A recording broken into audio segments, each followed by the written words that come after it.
दोस्तों, अक्सर हम अपने जीवन में की हुई गलतियां का बोझ अपने दिल में रखकर उसके अपराध बोझ का बोझ जीवन भर ढोते रहते हैं और पश्चाताप की आग में जलते रहते हैं। लेकिन असल में जो गलती हमसे हुई उसे सुधारा नहीं जा सकता, क्योंकि जो बीत गया उस पर हमारा कोई नियंत्रण नहीं है। हमारा नियंत्रण वर्तमान में है, इसलिए हमें इसे दोबारा न दोहराने का संकल्प लेकर अपने जीवन में आगे बढ़ना चाहिए। दोस्तों, गौतम बुद्ध के जीवन से जुड़ी यह प्रेरणादायक कहानी भी हमें यही सिखाती है। दोस्तों, एक समय की बात है, गौतम बुद्ध भ्रमण करते हुए एक गांव में पहुंचे। वहां उनका प्रवचन सुनने के लिए लोगों की भारी भीड़ जमा हो गई। प्रवचन में बुद्ध लोगों को क्षमा और सहनशीलता की शिक्षा दे रहे थे। बुद्ध कह रहे थे कि क्रोध वह आग है जो दूसरों को तो जलाती ही है, साथ में खुद को भी जलाकर राख कर देती है। इसलिए क्रोध को त्यागना चाहिए और क्षमा देने वाला बनना चाहिए। अब उन्हीं में से एक क्रोधित व्यक्ति भी बैठा हुआ प्रवचन सुन रहा था।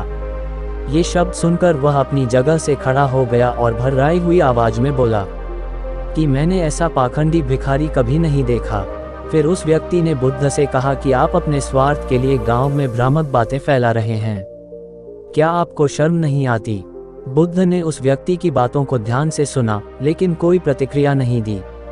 वे पहले की तरह ही शांत थे।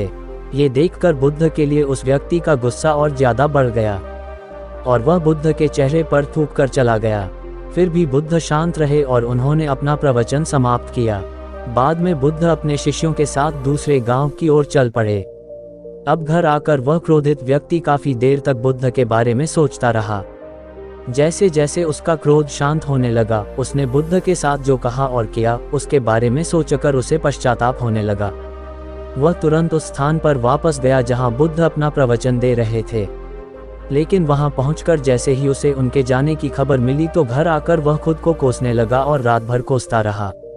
अगले दिन वह बुद्ध की तलाश में पड़ोसी गांव में गया। वहां उसने देखा कि बुद्ध उस गांव के लोगों को प्रवचन दे रहे थे। बुद्ध को देखकर वह उनके पास गया और उसने रोते हुए उनके पैर पकड़ लिए और उनसे क्षमा मांगने लगा। तब बुद्ध ने आश्चर्य से उसकी ओर देखा और पूछा कि तुम कौन हो? तुम मुझसे क्षमा क्यों मांग रहे हो? उठो।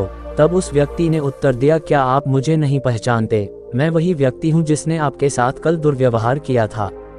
मैंने जो कल किया वह गलत था, मैं इसके लिए आपसे क्षमा मांगने आया हूँ। अब बुद्ध ने शांति से उस व्यक्ति से कहा, भाई तुम जिस कल की बात कर रहे हो वह तो बीत चुका है। मैं उस कल की सारी घटनाएं और बातें छोड़कर आगे बढ़ गया हूँ। अब मैं वर्तमान में उपस्थित हूँ। बुद्ध ने आगे कहा कि तुम कल में क्यों रह रहे हो? तुमने कल जो कहा उसका तुम्हें पश्चाताप हो गया है। तुम्हारा हृदय अब शुद्ध हो गया है। अब उन बातों को वहीं छोड़कर अपने वर्तमान में आओ और अच्छे कर्म करके अपना वर्तमान बेहतर बनाओ। अतीत को याद करके अपना वर्तमान नष्ट मत करो। बुद्ध की यह बात सुनकर उस व्यक्ति की आंखों से आंसू बहने लगे। उसने बुद्ध से कहा कि अब से मैं क्रोध को त्याग कर प्रेम और करुणा को अपने जीवन में शामिल करूंगा और अपने काम से अपने जीवन को बेहतर बनाऊंगा ताकि जीवन में किसी भी बात का पश्चाताप ना हो।